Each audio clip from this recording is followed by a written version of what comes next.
Hello बच्चों। मैं उम्मीद करता हूं कि आप सब अच्छे होंगे। दोस्तों, आज हम लोग इस वीडियो लेक्चर में बात करेंगे बहुत ही इंपॉर्टेंट टॉपिक की। बहुत ही इंपॉर्टेंट दोस्तों, एग्जाम से रिलेटेड। और हम लोग आज सीखने वाले हैं कि एग्जाम में कॉपी कैसे लिखें, कैसे कॉपी को खूबसूरत बनाएं, आंसर को क्वालिटी दें, खूबसूरत बनाएं ताकि टीचर देखे और खुशी खुशी नंबर दे, है ना। कैसे लिखना है, इस चीज के बारे में दोस्तों बात करना है। तो चलिए, और एक बात बता दे रहे दोस्तों, ये जो वीडियो है ये सभी बोर्ड एग्जाम वाले बच्चों के लिए है, चाहे वो 10th बोर्ड के हों या 12th बोर्ड के हों। और एक बात दोस्तों, चाहे आप कोई भी क्लास का हो, ऐसा नहीं कि बोर्ड एग्जाम के ही बच्चे देख सकते हैं, कोई भी क्लास के बच्चे अपने आंसर राइटिंग के लिए देख सकते हैं। कब? एग्जाम में। तो चलिए, यही टॉपिक है हम लोगों का आज कि एग्जाम में कॉपी कैसे लिखें। तो सबसे पहली बात तो दोस्तों, यहां पे हमने पहला पॉइंट लिखा है, 6 पॉइंट हम लोगों को जानना है जिससे आपका आंसर राइटिंग एकदम एग्जाम में एकदम कड़क हो जाएगा मेरे भाई, एकदम कड़क। तो कहता है क्वेश्चन को सीक्वेंस में सॉल्व करें। अब ई क्या है? तो सीक्वेंस का मतलब कह रहे हैं दोस्तों, देखिए ऐसे 10th बोर्ड में अगर देखें तो वो तो सीक्वेंसली होता है, ऐसी बात नहीं है। लेकिन 12th बोर्ड वाले बच्चों के लिए क्या होता है, क्वेश्चन अलग होता है और आंसर सीट अलग होता है। पर 10th वाले बच्चों के लिए क्या होता है, आंसर आंसर सीट और क्वेश्चन दोनों एक ही चीज में होता है। यानी क्वेश्चन जहां, उसके नीचे आंसर सीट होता है, वहां पे लिखना है। तो 10th वाले बच्चों के लिए तो उतना दिक्कत नहीं है इस पहला पॉइंट के लिए। लेकिन भैया अदर, जैसे 12th स्टैंडर्ड हो गया, 11th हो गया, इन बच्चों के लिए क्वेश्चन अलग से मिलता है और आंसर सीट अलग से मिलता है, ये ना होता है। तो सबसे पहले क्या करना है दोस्तों, कोशिश करेंगे ज्यादा से ज्यादा, ऐसा नहीं कि हम क्या करें, क्वेश्चन मेरे को एक से, चलिए जितना 20 25 30 जितना भी क्वेश्चन है, मेरे को क्या है कि 1 नंबर का क्वेश्चन नहीं आ रहा है, मेरे को 5 नंबर का क्वेश्चन आ रहा है। तो हम क्या करें, पहले 5 नंबर का ही क्वेश्चन सॉल्व कर लेते हैं। हाँ करिए, लेकिन आप क्या करिए दोस्तों, उसको सीक्वेंसली करिए। पहले 1 नंबर का क्वेश्चन सॉल्व करने की कोशिश करिए, नहीं हो रहा है छोड़िए उसको, उतना जगह आप देख करके उसको छोड़ दीजिए, ठीक है। 2 नंबर का क्वेश्चन में जब आप जाते हैं, तो अगर वो क्वेश्चन आपका हो जा रहा है तो उसको सॉल्व करिए। मतलब मेरा कहने का मतलब है कि दोस्तों, पहले आप ऐसे क्वेश्चन को लिखिए, पहले 1 नंबर, फिर 2 नंबर, फिर 3 नंबर, फिर 4 नंबर, यानी सीक्वेंस में लिखने की कोशिश करिए। ऐसा क्यों कह रहे हैं? देखिए, जब हम लोग कोचिंग में टेस्ट लेते हैं तो बच्चा सीक्वेंसली जो लिखता है ना, उसका कॉपी चेक करने में अलग मजा होता है, क्योंकि क्वेश्चन बार बार हमको देखना नहीं पड़ता है। ऐसे क्या होता है, 1 नंबर का क्वेश्चन तुरंत दिख गया, अब वही बच्चा वहां पे 15 नंबर का क्वेश्चन लिखा, तो देखने में, पहले क्वेश्चन देखने में 15 नंबर जाना होता है। तो वैसे टीचर को थोड़ा प्रॉब्लम होता है दोस्तों। और क्या है ना, चलिए कोचिंग में तो आप कह देते कि सर 15 नंबर का क्वेश्चन यहां बताएं, पर भैया बोर्ड एग्जाम में तो आप सर को ऐसे तो नहीं कह सकते कि सर 15 नंबर का क्वेश्चन ये बताएं। भाई आपको कॉपी से ही बोलना होता है, इसलिए कह रहे हैं सीक्वेंस में बनाइए। 1 number, 2 number, 3 number, 4 number, 5 number, 6 number, 7 number, 8 number. ऐसे में क्या होता है दोस्तों, ऐसे में टीचर को कॉपी चेक करने में आसानी होती है, और आसानी होगी तो टीचर आपसे खुश होगा, और यदि खुश होगा तो आपको खुश करेगा, है कि नहीं? ये चीज होता है। तो ये पहला चीज था, जब भी आप लिखो सीक्वेंसली लिखने की कोशिश करो। दूसरा है टेंशन को दूर रखें। अब देख भैया, टेंशन कैसे एग्जाम हॉल में आ जाता है, ये इस चीज के बारे में एकदम बात करना तो जरूरी है। क्या हुआ कि हम लोग क्वेश्चन को सॉल्व करते करते करते देखते हैं एक दो क्वेश्चन नहीं होता है, तो आप इस चीज से घबराइए बिल्कुल नहीं, एकदम माइंड को रिलैक्स रखिए। आपसे 3 क्वेश्चन नहीं हो रहा है ना, तो आप सारा पहले कर लीजिए, करने के बाद टाइम बचेगा ही, ठीक है। उस टाइम में दोस्तों एकदम टेंशन नहीं लेना, छूट गया तो उस पर फोकस करना ही नहीं, वहां से ध्यान हटाओ, नहीं तो फिर अगला क्वेश्चन में आपको प्रॉब्लम हो सकता है। इसलिए आप क्या करिए, उस क्वेश्चन से ध्यान हटा लीजिए, और फिर जो हो रहा है उसको लिखना शुरू करिए। ठीक है, लिखना एकदम शुरू करिए। उसके बाद जब सब हो जाए, आप जितना जान रहे हैं हो जाए, उसके बाद क्या होता है दोस्तों, लिखते लिखते कुछ ना कुछ याद जरूर आता है, कुछ ना कुछ याद जरूर आता है। तो आप हमेशा एक चीज को ध्यान रखिएगा कि वो करने के बाद फिर आप जो क्वेश्चन छूटा उसको सॉल्व करने की कोशिश करोगे, टेंशन बिल्कुल नहीं लोगे। उसके बाद हम लोग देखते हैं फाइनल उत्तर को हाईलाइट करें। अब ई का है, हम लोग क्या करते देखिए, आंसर लिखे छोड़ दिए, फिर अगला क्वेश्चन के लिए आंसर लिखे छोड़ दिए, फिर अगला क्वेश्चन का आंसर लिखे छोड़ दिए।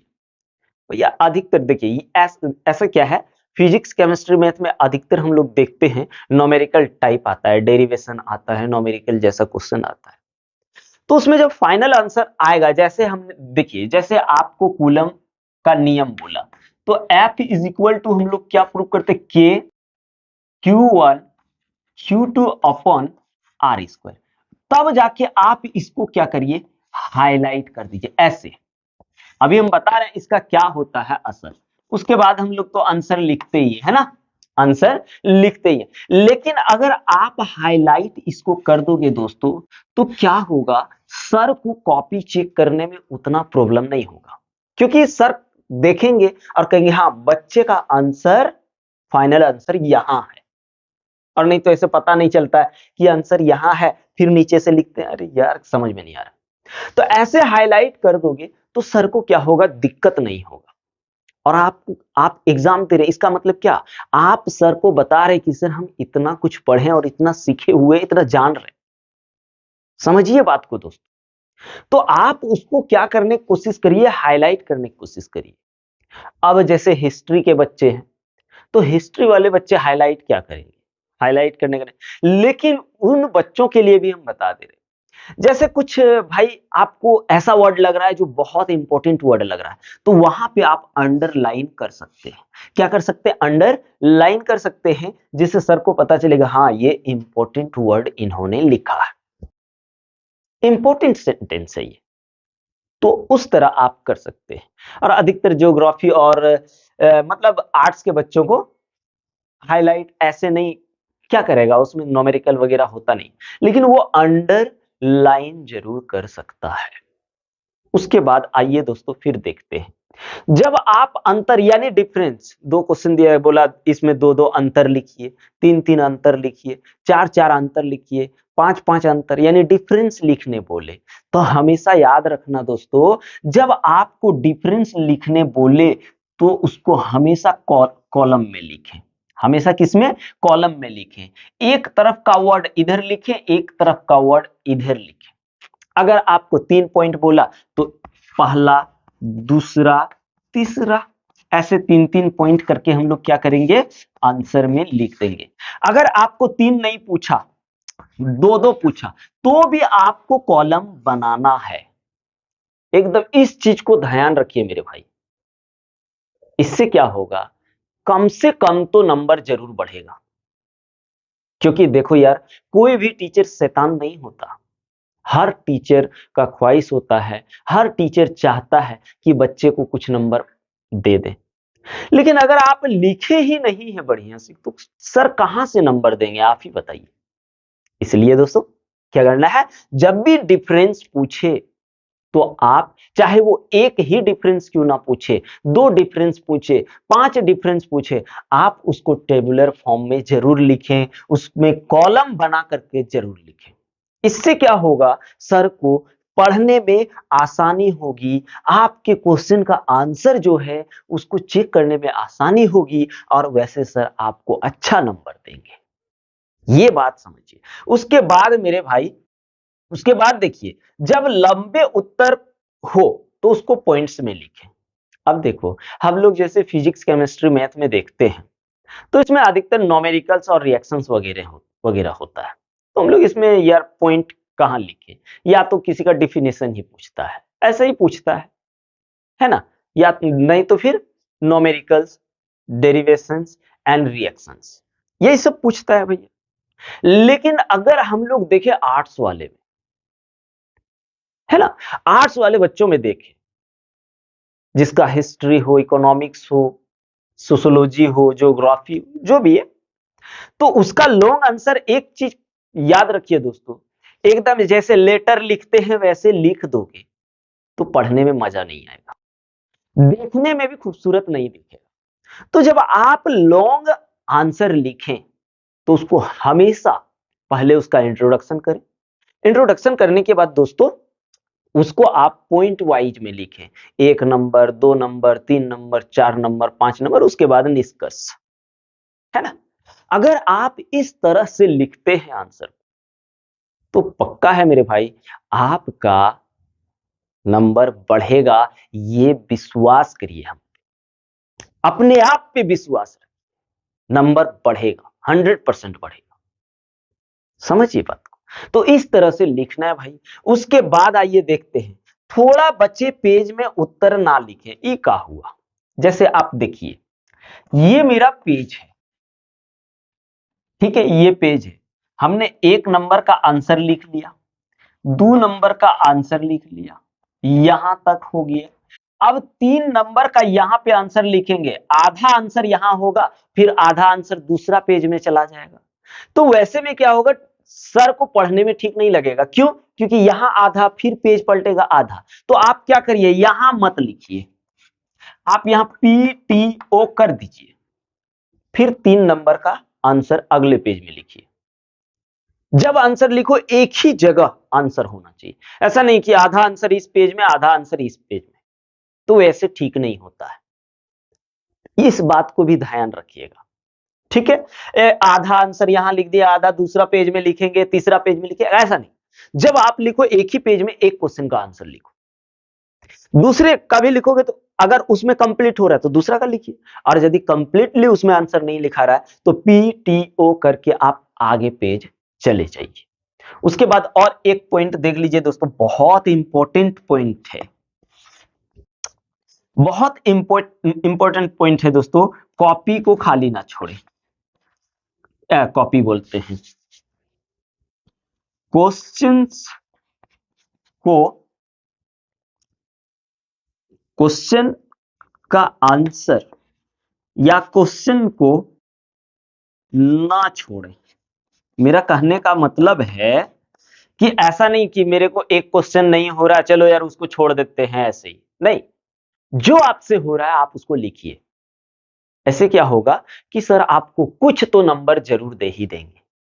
तो जितना हो सके एक भी क्वेश्चन को मत छोड़िए, सभी क्वेश्चन को टच करिए, सभी क्वेश्चन का आंसर लिखने की कोशिश करिए, जिस तरह से हो। याद रखना दोस्तों, इस तरह अगर आप लिखते हैं तो पक्का है आप अच्छा से अच्छा मार्क्स लाएंगे, ये हम कह, और आपको भी लग रहा होगा कि अगर ऐसा करेंगे तो पक्का है नंबर मिलेगा। और इस तरह लिखने से क्या होता है दोस्तों, आपका आंसर जो होता है वो खूबसूरत होता है।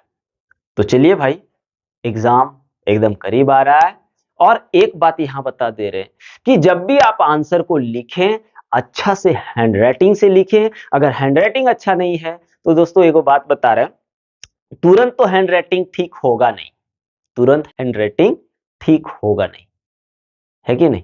जैसे आप देखे होंगे, नाम तो नहीं लेंगे, हीरो सबको देखते होंगे, जब शुरू शुरू में मूवी बनाने आता है तो क्या होता है, वो उतना क्वालिटी का नहीं दिखता, पर जब काम करते करते पैसा उसा आ जाता है तो वो बहुत मस्त दिखने लगता है ना, एकदम स्वीट दिखने लगता है। तो क्या होता है दोस्तों, वो उस पर लगातार फोकस करता है, अपने चेहरे पर लगातार फोकस करता है।